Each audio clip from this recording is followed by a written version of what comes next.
Hi friends, எல்லோரும் எப்படி இருக்கீங்க? இப்போ என்ன பார்க்க போகிறோம்னா, நம்ம 1/2 kgக்கான ராகி ப்ரௌனி பார்க்க போகிறோம். ஃப்ரெண்ட்ஸ், இப்போ பார்த்தீங்கன்னா ராகி ப்ரௌனிக்கு ராகி மாவு பார்த்திங்கன்னா ஒரு 90 கிராமும், ஒரு 20 கிராம் பார்த்திங்கன்னா கொக்கோ பவுடரும், ஒரு 1/2 ஸ்பூன் பார்த்திங்கன்னா பேக்கிங் பவுடர், இது எல்லாமே சேர்ந்து கலந்து எடுத்துக்கிட்டேன்.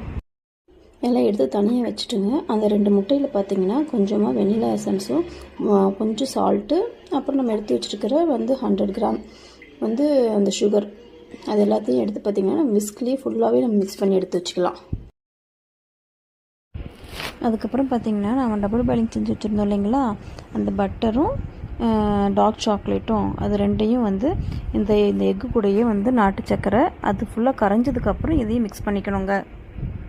இப்போது நம்ம ஜலிச்சு எடுத்து வச்சுருந்த அந்த ராகி, அப்புறம் கொக்கோ பவுடர், அப்புறம் பேக்கிங் பவுடர், இது எல்லாத்தையுமே ஜலிச்சு எடுத்து வச்சுருந்ததை எடுத்து நம்ம கொஞ்சம் கொஞ்சமாக அந்த லிக்விடில் போட்டு நம்ம கொஞ்சம் கொஞ்சமாக கலந்துக்கலாம்.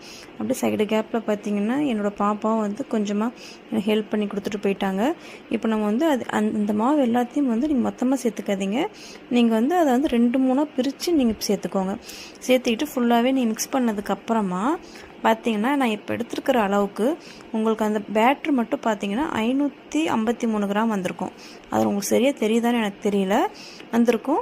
அதுக்கப்புறம் பார்த்திங்கன்னா நம்ம ஒரு 10 மினிட்ஸ் ஹீட் பண்ணி வச்சுருக்கோம் இல்லைங்களா, நம்ம அந்த பேட்டரை எடுத்துகிட்டு போய் உள்ளே வச்சுட்டு கரெக்டாக டைம் பார்த்திங்கன்னா 25 மினிட்ஸ் நான் வச்சுருந்தேன். ஏன்னா ராகிங்கிறதுனால இது எப்படி இருக்கும்னு தெரியல. ஸோ 25 மினிட்ஸ் வச்சுருந்தேன்.